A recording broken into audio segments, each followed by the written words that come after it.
Welcome, dear viewers. Today we're diving into the intriguing and enlightening pages of the book of Hebrews, focusing particularly on chapters 1 to 4. If you're new to the Bible, don't worry. This journey is crafted just for you. So why is Hebrews such a fascinating read? Well, it begins by establishing that Jesus isn't just another prophet.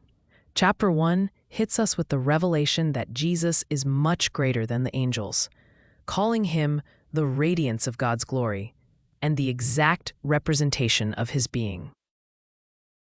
Moving into chapter 2, it prompts us not to drift away. Imagine you're on a boat without an anchor. That's what it's like to neglect such a great salvation. Here, alongside the warning, comforting words remind us that Jesus shared in our humanity, calling us his brothers and sisters. This connection is more than symbolic. It implies that he understands our weaknesses firsthand. Chapter 3 introduces Moses, a revered leader. Yet even Moses is described as a servant in God's house, while Jesus is the son over God's house, showing his superior status.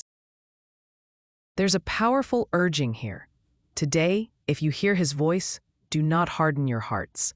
It's a call to action, encouraging us to respond in faith. Finally, chapter 4 paints a picture of rest, a rest likened to God's own rest after creation. We're invited to enter this rest, but the key is faith.